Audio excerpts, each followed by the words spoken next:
क्या 17 करोड़ मुसलमानों में गरीब नहीं है, नौजवान नहीं है, किसान नहीं है, ख़वातीन नहीं है। वतन अजीज़ में सबसे गरीब मुसलमान है।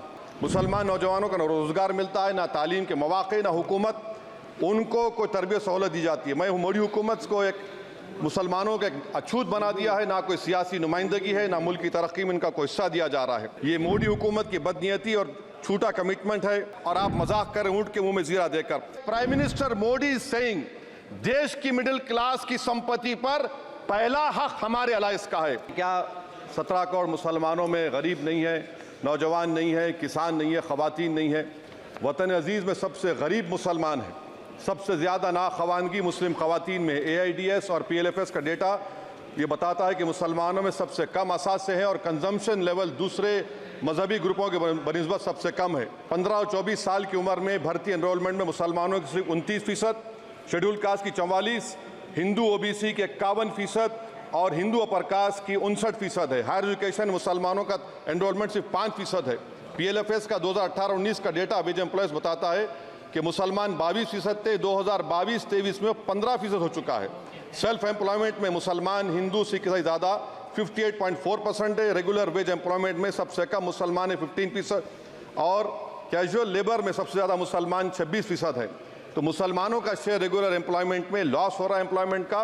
मुसलमान नौजवानों को ना रोज़गार मिलता है, ना तालीम के मौक़े, ना हुकूमत उनको कोई तरबियत सहूलत दी जाती है। मैं मोदी हुकूमत को एक मुसलमानों का एक अछूत बना दिया है, ना कोई सियासी नुमाइंदगी है, ना मुल्क की तरक्की में इनका कोई हिस्सा दिया जा रहा है। मैडम माइनॉरिटी वेलफेयर मिनिस्ट्री में 2023-24 में 38% की बजट में कमी कर दी गई। 5,000 से 3,000 करोड़ कर दिया गया। इस साल के बजट में सिर्फ चंद 100 करोड़ का इजाफा किया गया, मगर 23-24 के बजट के लेवल पर पैसे मुख्तसर नहीं किए गए। ये मोदी हुकूमत की बदनीयती और छूटा कमिटमेंट है, झूठा कमिटमेंट अक़लियतों के ताल्लुक से। तालीम के उस अक़लियती स्कॉलरशिप मैडम अक़लियतों के गरीब तलबा और तालिबात को जियाती रकम में कमी कर दी गई। 2019 में मोदी ने कहा था कि 1 करोड़ स्कॉलरशिप दिए जाएंगे, अब सिर्फ 58 लाख दिए जा रहे हैं। 47% अक़लियती एप्लीकेंट्स को हर साल स्कॉलरशिप से महरूम कर दिया जा रहा है। 10 साल से मैं कह रहा हूं कि डिमांड ड्रिवन करो। डिमांड ड्रिवन के लिए सिर्फ 3,000 करोड़ की जरूरत है, मगर ये हुकूमत सच्चाई को और ईमानदारी से काम नहीं कर रही है। 2007 और 8 से माइनॉरिटी स्कॉलरशिप का नंबर इजाफा नहीं हुआ है। Pre matric scholarship madam Kundu committee ने कहा कि मुसलमानों में drop out rate primary level पर होता है, तो हुकूमत ने 9th क्लास से प्री मैट्रिक स्कॉलरशिप पैसे दे रही है। NDMC की इक्विटी मैडम 800 करोड़ एक मजाक है। PMGAV के में 910 करोड़ दिए गए। सारी दुनिया जानती है कि जहां मुसलमान बसता है गांव में, शहर में, वो अंडर डेवलप एरिया है और आप मजाक करें ऊँट के मुंह में जीरा देकर। हज में 97 करोड़। हज कमेटी एक रुश्वत का मरकज बन चुका है। प्राइवेट टूर ऑपरेटर्स के एक लाइसेंस के लिए पैसे देना पड़ता है, बिल्डिंग सिलेक्शन के लिए पैसे देना पड़ता है, मीना मुजदलफा में कंपनी के सिलेक्शन के लिए पैसे देना पड़ता है। मैं हुकूमत से मुतालबा करता हूं कि ख़त्म किया जाए और CBI से इंक्वायरी करवाई जाए। मोदी हुकूमत को अक़लियतों बिल्कुल मुसलमानों से नफरत को ख़त्म करना पड़ेगा। मुसलमानों को उनका दस्तूरी हक मिलना चाहिए। आप कैसे विकसित भारत बनाएंगे अगर 17 करोड़ मुसलमान नफरत करेंगे? मैडम पूरी स्पीच में फाइनेंस मिनिस्टर के बच्चों का जिक्र नहीं है। आज हमारे देश में 66 लाख बच्चे रोज भूखे सोते हैं। 46 मिलियन बच्चे स्टंटेड हैं मेल न्यूट्रिशन की वजह से। 25 मिलियन बच्चे वेस्टेड हैं। मासूम बच्चों की यह बदकिस्मती और बदबख्ती है कि एक शख्स चाय बेचकर वजीर आजम बन गया। LTC long term capital gain tax madam was decreased from 20 to 12.5%. However, the indexation benefit has been removed and won't apply to any property purchased after 2001. This will be detrimental to the growth of real estate, limit household capital formation and impact employment generation in construction sector. This change in LTCG is a quasi-wealth tax on household, particularly the middle class. Internship programme madam 5 साल में आप 1 करोड़ लोगों को intern कराएंगे, यानी एक company को 4,000 लोगों को ट्रेन करना पड़ेगा। मुझे बताइए क्या ये बड़ी कंपनी का माने क्या है? It is unachievable. Will it be based on market cap, revenue, employ size? May be prime minister Modi is saying to Agniveer to do internship after 4 years of service in armed forces. Madam, 21 billion people have given up all hope and stopped looking for jobs.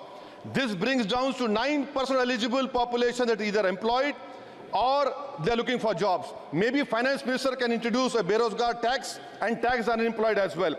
No significant increase for social welfare, healthcare. It looks like Prime Minister Modi is saying देश की middle class की संपत्ति पर पहला हक हमारे alliance का है। In real terms and adjusted to inflation, the allocation of health ABPMJ has declined. Modi is saying he said heal in India during G20. The reality is India is hurting. Madam, this government wants to increase FDI from China. Is the Prime Minister not concerned that our armed forces cannot patrol 26 patrolling points out of 65 in Ladakh? Maybe the Prime Minister wants the Chinese monopoly Indian markets. Import from China have crossed 101 billion 2024. Prime Minister Modi says Khelo India, but in reality the budget has shown that Modi government policy is Jhelo India. गरीब, middle class, farming, city developers, men and women सब मोदी को झेल रहे हैं. Madam, in the current financial year, in February 5th, 15,993 MSMEs have been closed. Total MSCs closed have 35,680. Andhra Pradesh bifurcation. This parliament passed a law. For last 10 years, Modi government has shown their intellectual dishonesty in not giving ITR, IIM, Bayaram Steel Factory, Railway ko Khadipet, recognition of Palmaru as National Irrigation Project. This shows intellectual dishonesty of this government. Madam, I end my speech by quoting a famous poet, and I'm amending certain verses. 133 crore इंसानों, जिंदगी से बेगानों, सिर्फ हुक्मरानों ने हक तुम्हारा छीना है. खाक ऐसे जीने पर ये भी कोई जीना है. बेशऊर भी तुमको बेशऊर कहते हैं. सोचता हो ये नादान कैसे हवा में रहते हैं. 133 करोड़ इंसानों, कब तक ये खामोशी? चलते फिरते जिंदानों, गरीब खवातीन, नौजवानों, किसानों से रोने की सदाएं आती हैं. जब शबाब पर आकर खेत लहलाता है, किसके नयन रोते हैं, कौन मुस्कुराता है? काश तुम भी समझो, काश तुम भी जानो किस कदर भयानक है जुल्म का ये ढब. देखो रख से आतिश आहन देखते ही जाओगे, होश में ना आओगे. और अनएम्प्लॉयमेंट पर अभी बोला गया नौकरियां दे रहे हैं, तो शायर ने इनके बारे में अच्छा कहा कि फूल शाखों पर खिलने लगे तुम कहो, जाम जिंदों को मिलने लगे तुम कहो, चाक सीनों के सिलने लगे तुम कहो. इस खुली झूठ को, जहन की लूट को मैं नहीं मानता, मैं नहीं जानता. न्यूज नेशन अब व्हाट्सएप पर खबरों के ताजा अपडेट के लिए न्यूज नेशन के इस QR कोड को स्कैन करें.